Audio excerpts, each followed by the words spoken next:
You shared some lovely images of flowers and plants there also.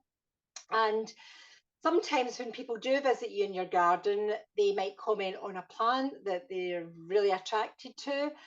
And what better way to be nice to your visitor is than by saying, let's take a cutting off that plant and I'll grow it on for you and I will give you it in a year's time, or maybe not even a year's time.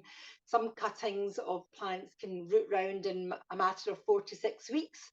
So there's lots of plants, especially just now out in the garden, lots of your favourite summer flowering plants that lend themselves beautifully to taking cuttings. And cuttings is just another word for saying taking a bit of the original plant and making new baby plants from it. Now, the good thing about cuttings is if you take a cutting, this is a fuchsia that I've got here. If I take a cutting from this plant, if I take one of these wee stems and treat it nicely, and pot it in a wee pot of compost, it will grow and it will produce flowers identical to what its mother plant here is producing. Lots of people collect seeds from flowers in the garden and they keep their seeds, they dry them out and then they sow them. Now those seeds might come true or they might not. They might revert to a sort of a previous generation version of that plant. So you're not always guaranteed with what you're going to get if you collect seeds and resow those seeds. But if you're taking cuttings, you will always be guaranteed what you're going to get.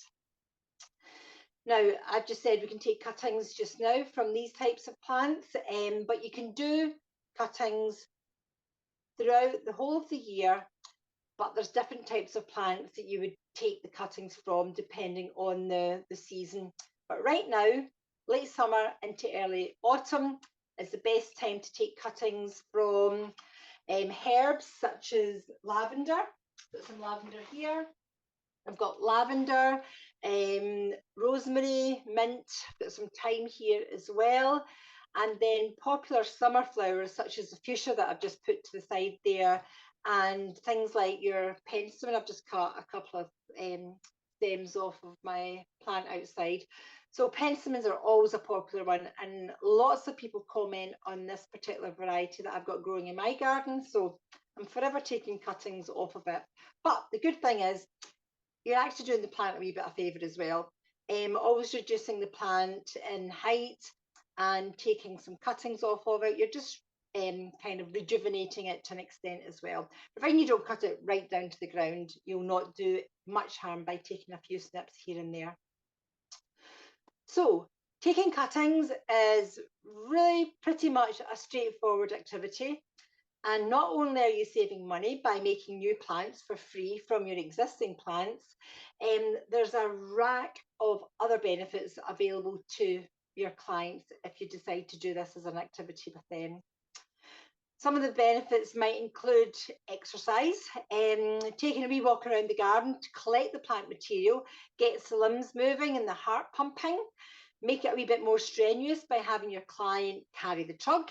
And maybe if they're physically able to do, they can do a wee bit of bending and reaching to get to the plants as well. Or if that's too strenuous, you know, a more leisurely activity would be just having them come with you on the walk. And that in itself can be, you know, a mindful restorative activity. Just seeing, hearing and smelling the plants, just all out in the fresh air. And that is just a stress reducing activity for many in itself. And of course, we're in Scotland. I'm in Ayrshire today. It's a beautiful day here. The sun is shining. It's actually quite warm. There's a wee bit of a breeze, but that means my washing's getting dried. So I'm at one with the world today. But we know all too well that tomorrow it could be too wet, it could be too cold, and not suitable to take many of our clients outdoors. So just take a couple of these larger stems. I've just been out and snipped these, bring them indoors, and you can still get on with the activity. You've just kind of like skipped that first part of it. And of course, working with the cut plant material, using scissors, small snips, or your secateurs, or even not as, as adept as that, just even handling and running your hands up and down the stems, that's supporting the development and maintaining fine motor skills. And we're working from home today, Jenny and I, but we occasionally get together, and it's brilliant. It's lovely doing things together. The outcome is still the same, but the journey that you've gone on to get there is just so much more enjoyable when you've done something with somebody else. That teamwork is brilliant. So this Table King cuttings is great as a group activity to perhaps build confidence for some folks that are a wee bit more used to being secluded or excluded. So it's like meeting social inclusion outcomes and enjoying working as part of a team, both your self-worth and, you know, pride in seeing a task all the way through and seeing what might come thereafter. Will the cuttings actually root? And then you've got that extension activity of potting them on and growing them on and then giving them away. And of course, I've just said it's lovely doing things with other folk, but that's maybe not suitable. Maybe you want to take the activity into a space where your client is perhaps bedridden and they're not able to work in a group setting. So you can take it in, and how lovely to work so closely with somebody in a one-to-one activity. So what do we actually need to do? What do we need to do our semi-ripe cuttings? We're using plants, as I said, a bit like our lavender and our fuchsias and our penstemon. We are looking for healthy plants, plants that don't have any blemishes on the leaves. There's no obvious signs of disease, and the plant is actively growing. So I keep on saying this every time, and I'm trying to not say it, but the Zoom have got to pick up on scent. Sound and visuals are good, but the perfume of this lavender is quite intoxicating. It's lovely, so it is. So I have got, this is a lavender that's growing in a pot. It's going to get planted into a container after this activity.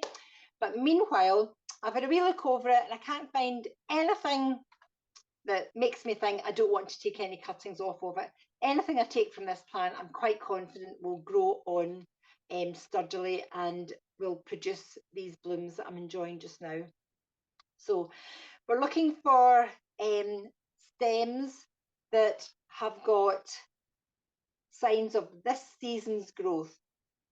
So the best way to do that is to follow a stem down to the bottom, run your fingers up it. The bottom bit is really quite brittle. I could snap that actually if I was to try hard enough. So that's last year's growth. And then as I come up the stem, I'm starting to get a wee bit more bendy. So this is me into early spring, summer growth. And then as I get to the top here, I could actually wrap that around my finger if I wanted to. And that is the most recent growth. This has just came on in the last week to 2 weeks, so it has. So we're looking for a nice stem like this. It's called semi-ripe because it's kind of ripened at the bottom. It's cooked, it's hardened, it's starting to harden off at the bottom, and the top is still floppy. It hasn't ripened at all. So we're looking for a stem about 15 centimetres long, and really the span of my thumb to this finger is about 15 centimetres. So I'm going to go from there to there, sharp secateurs or scissors. Watch where your fingers are, and I'm going to snip just above, to go like that, these two set of leaves here. I'm going to just snip in there, reducing the chance of dieback on the stem itself.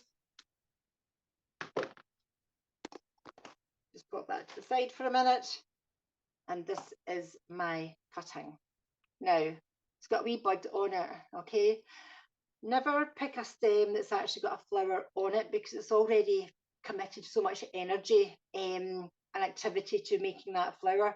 This wee bud hasn't quite came to very much yet. So what I would do is I'm going to nip the bud out in a wee while anyway. So I've now got my stem here. The best time to collect your foliage is first thing in the morning, if you can, before the sun has came up and has started to sort of like, the sap is still rising first thing in the morning. So this would be full of moisture in here. As the day goes on and the sun's out, the moisture activity is waning a little bit. So we've got to be careful that these wee cuttings don't dry out.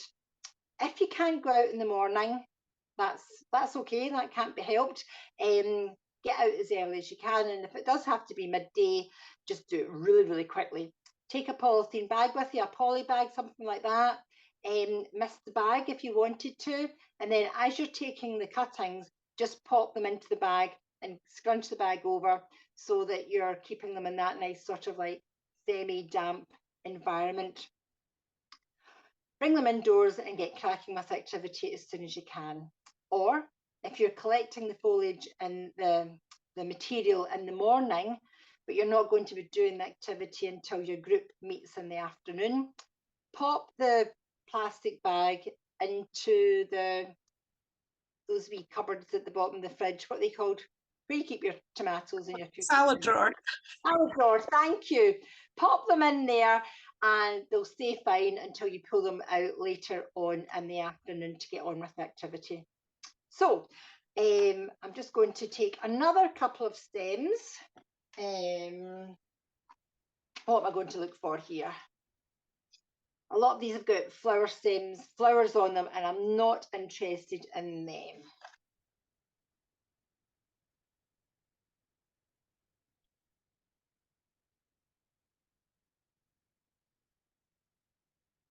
Here's one, and no, I don't like that one. Because this is quite a young plant, I'm not getting the choice of foliage that I would like. So I'm going to ditch that one and bring over my second lavender that I've got here. Oh, here's better ones in here. Should I pick this one first of all? Look at this lovely stem here. So down the bottom here is really woody, very firm, last year's growth. Run my finger up it, still a wee bit firm, that's the semi-ripe bit. And then as I get up the top here, very, very bendy. So span of my hand, down, snip above a set of leaf on the main stem, another one.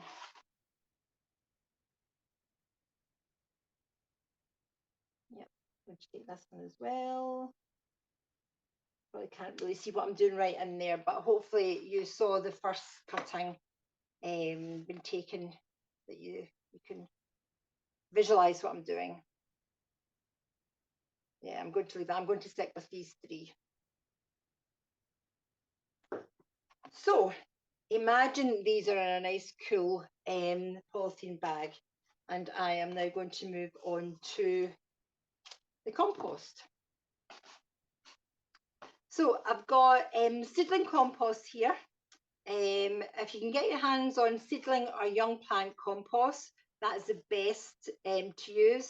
If you've got to work with general purpose, that's fine, but use the best quality that you can get your hands on.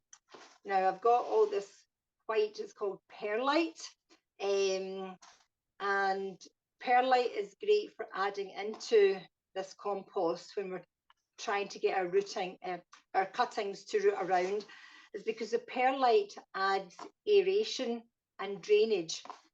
We want the young plants to be able to breathe in the compost. That'll encourage the roots to grow also.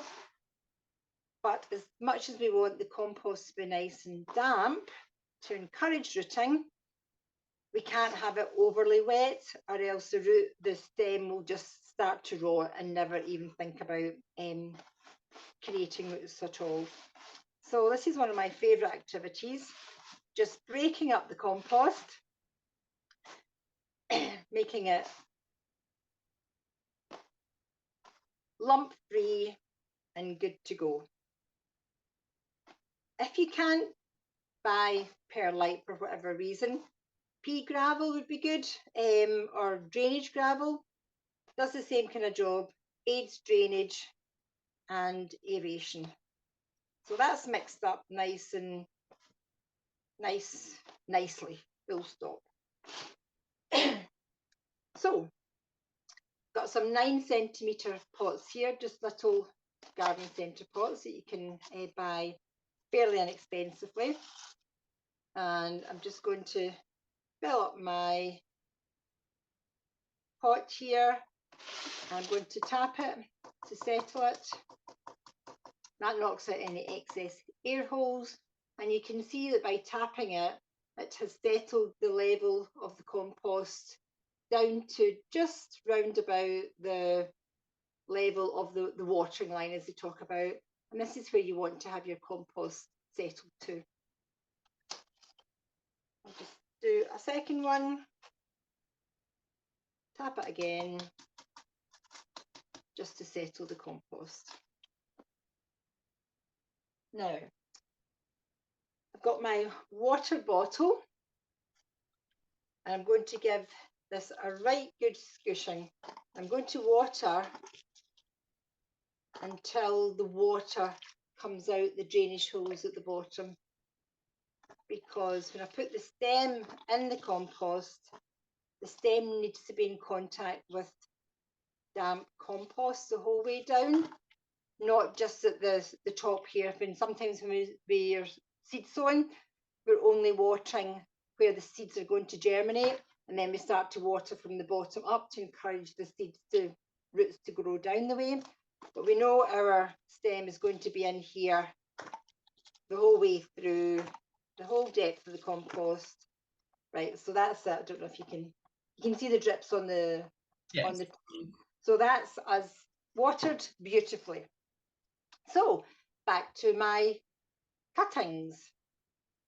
So we snip just above a set of leaves, and what I'm going to do now is snip just below this set of leaves. So I was snipping above a set, I'm now snipping below a set. And I'm going to peel off these lower sets of leaves. Now I'm accidentally peeling some of the bark off of the stem. That's not a problem. In here, where the leaves have been growing, there's lots of hormonal activity going on in there just now. And this is the spot, all these spots are where roots will start to grow if they're in the right environment. So I said I was going to nip out the top growth here, because I don't want it to be putting on any more growth up here. I want it to be thinking about making roots. So I'm just going to pinch out this, the bud, the lavender bud, and then I'm actually going to take off another set of leaves, and I've now got a really kind of bare looking stem. I'm going to take it and I'm going to slide it down the side of the pot of the compost here, and then I'm not going to squash it in, I'm just going to firm it in nice and gently to make sure that there's good purchase all the way around it. And now for my next one, same thing, just going to snip below those set of leaves, peel them off. Now you could do this as a wee sort of like conveyor belt. Somebody could be snipping, somebody could be peeling, somebody could be nipping out the top growth. Yeah, there we go. Same things. Lots of wee spaces here, places I should say, where the hormonal activity should kick in and make her roots for us. I'm sliding them down, but I'm not having the leaves touch the compost. It's only the stem that's going in. I'm pushing the stem in as far as I can, but stopping just before I get a leaf, because I don't want any leaves touching the compost. And then my last one, that's pretty close to depending on the plant you're using, where you cut it off the stem, the main stem of the mother plant will be above a set of leaves, but it could well be just below a set of leaves as well, so you'll not need to do that move that I've just done there.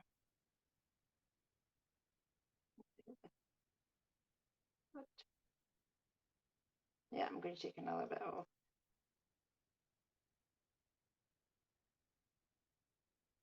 slide that one in. Now, I would probably put about 4 in. I wouldn't put any more than 4 in here, but I've got 3 in there for just now. Must remember to label them. Now, depending on your group, somebody might have done all the labelling beforehand, or someone in the group might like doing the labelling. So this is lavender. And today's date is the 17th of August. And I'm going to put my initials on it because I want to see if mine's roots before the next person's. That's the competitive edge in me. Slide it into the side, and there we go. You want to put these somewhere nice and warm and bright, but out of direct sunlight. And you need to keep the compost moist at all times. So make sure you're always sitting it on a tray that will catch, because you can actually see the water is still kind of like dripping out of this compost here. So don't go sitting on your beautiful living room windowsill, or else you might end up with watermarks all over the place. But outside in a greenhouse, perhaps, or in a cold frame, or just a sheltered sunny spot on your on the patio maybe, or up against the wall somewhere. But again, trying to avoid direct sunlight if you can. So maybe a wee sort of like shady over somewhere beautiful, like having an acer over the top of it would be ideal. So we've now got our cuttings in there. Penstemons, this was this one here. I tend to find that they root better if I have them in a little mini greenhouse like this. Excuse me. And all I've done is, it's a poly bag like this freezer bag, and I popped it over the cutting and secured it with an elastic band, I should say. It will help speed up the rooting process, but you must take the bag off every day because the condensation that builds up is really quite incredible. And so you've got to take it off to let fresh air in, let that condensation escape, and then put it back over. If you leave it on for days at a time, the water, all that condensation mist just gathers on the leaves, and they're really young plants, very tender plants, and the leaves will just basically start to rot, dampen off, and you'll get some wee diseases in there. So this is a wee mint cutting. Now there were 3 in here. This is the only one that has survived, and you can see the roots starting to come out the bottom here. That's like the wee fine fibrous roots. So I had 3 plants in here, but only 1 has taken. So be prepared for loss, but take lots of cuttings and expect sort of a 50% success rate is what I would go with. So that's my mint cutting in there. And I can't believe how much growth it's actually put on up the top here, but I know it's not ready to pot on yet because there's not enough root activity down here. So I've got that back in there. These are geranium cuttings that I took a wee while ago, a couple of weeks ago. Again, we can see the white thread-like roots coming out. I'm going to be brave and just see how rooted round these ones are. So I'm squashing the bottom. Ah, look at that, right? So we've got lots of root activity taking place here. And this one here in particular has got lovely strong looking roots coming out. So what I'm actually going to do, I'm just going to put one of these on just to sort of show you. So I'm just going to grab some more of this compost, give it a good scoot of water,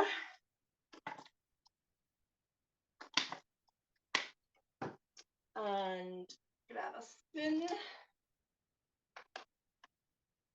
I'm just going to very carefully tear this clump of plants apart. And because there's so much compost has stuck to the roots, this is fabulous, so it is. I'm not going to use that pot. I've changed my mind already. I'm going to lift my compost up. half fill my pot, some water in here, and I'm just going to very gently place this into the centre of the pot. I'm going to fill in and around here because I don't want to damage the roots at all. And because it was quite happy to hold on to so much of that original compost, I'm quite happy for it to do so. Just firming in gently to knock out any excess air holes, ensuring that the compost is below my watering line again. Give it a wee tap and another wee drink of water all the way around.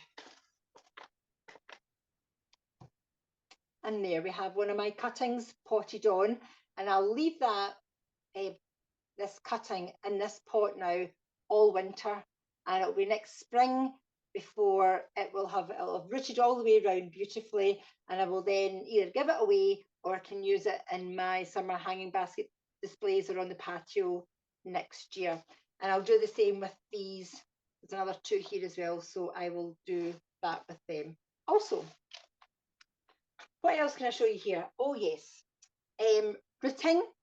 You don't have to use compost to get them to root. This is a plastic water bottle, and this is a fuchsia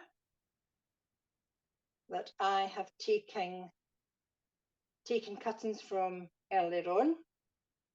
And you can see all these rather soggy white roots that have just grown by them being in the water.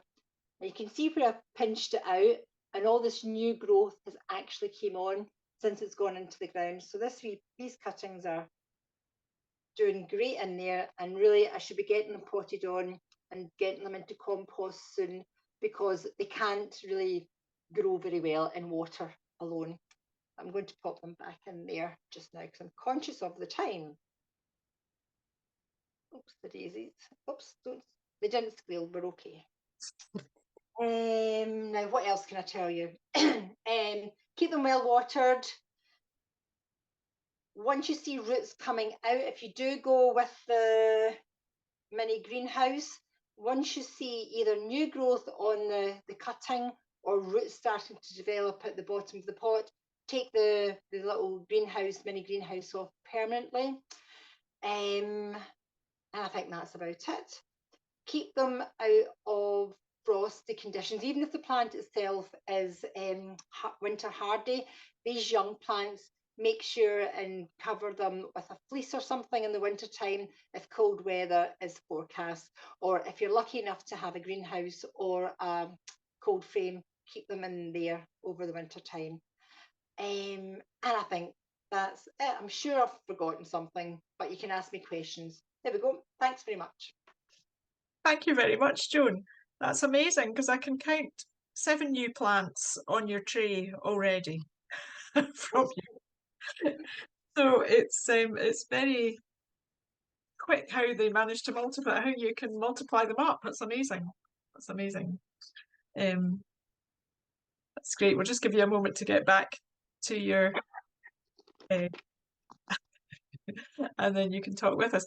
We have got a couple of questions already, and a technical one coming up about roses. So I'll just throw that one out there. You can have a little think about it. But I'm just wondering, John is wanting to ask a couple of questions.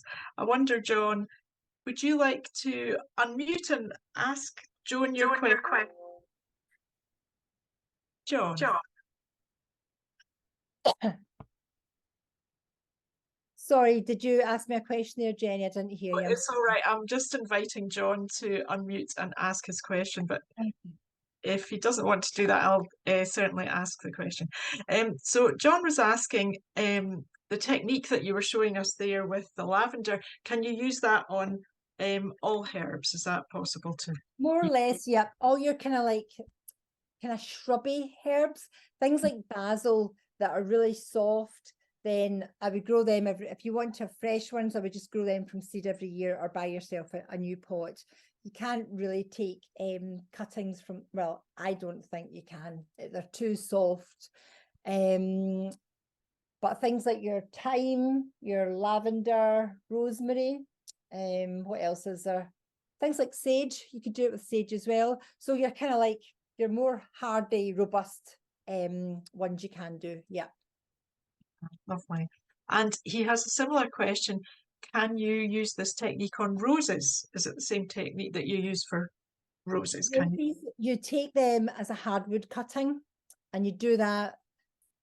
We do softwood cuttings when the growth is really, all the growth that you're cutting is soft and floppy. And that's, so those softwood cuttings are done kind of May through to midsummer, end of June, excuse me. And then from late July through to early mid-autumn, through to about the end of September, middle of October at a push, you're doing your semi-ripe cuttings. And then sort of November, December, January, that's when you do your hardwood cuttings. And that's when you tend to find that that's when you would do your roses and other really like shrubby shrubs. Yeah. Okay. Like your dogwoods and things like that. Okay. Excuse me. That's great. So you'll have to come back, John, between November and January, and we'll run the hardwood cutting. We'll run the hardwood cuttings episode then. Yeah. That's great. Has anyone? Oh, there's 2 new messages here. Has anyone else got a question? And you're welcome to unmute. And oh, John's asking, can you do salvias using this method? Some of your salvias, no, because they're far too delicate. And see the salvias that are really pretty, you tend not to, because you would have to do them as softwood cuttings earlier on in the year. Your sage that I mentioned is a salvia as well. It's if it's a shrubby one, then yes, do it as a semi-ripe. But if it's very pretty and very floppy, then no. Softwood in the earlier part of the summertime. Earlier on. So the softer the growth, the earlier in the year you want to do your cuttings, pretty much. Or not at all. or not at all, yeah. You tend to find that some of the really pretty salvias that everybody buys to have in their garden and their summer displays, they're very tender, and the chances of you overwintering them here in Scotland without heating things like that are pretty slim. But John, please have a go.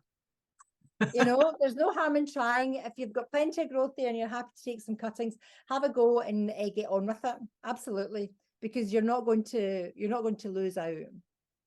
That's great. Yes, give it a try, and send us some photos, John, if you've got success. We'd love to see them. I wondered, Joan, I've seen rooting powder in the shops, and there's not the supermarket, in the garden centre. Should I buy that to dab on my cuttings? Well, Jenny, I've got rooting powder sitting there that I was going to use. And did I use it? No, because I use it when I remember to use it, and then I forget about it and I don't use it. And what I find is it doesn't really make much difference. It doesn't make much difference. Maybe if you were doing it commercially, or you would be like doing everything to make sure that this was as big a success excuse me, big a success as possible. But no, I do have it, and I think it was last year I did a bit of an experiment. I did so many, and I knew they were all rooted in rooting powder, and ones that weren't. And depends on your success or fail, there was nothing in it. So great. Yeah. Well, that's good. We don't have to put one less thing. You don't have to worry about it. If you've got some, check its use by date and use it. You're not going to do any harm by using it, but if you've not got it, don't worry about not having it. Fantastic. Has anyone else got a question that they'd like to throw out there, or any experience that they'd like to share of doing this activity with your group or giving it a go at home, pop your hand up and I'll ask you to unmute.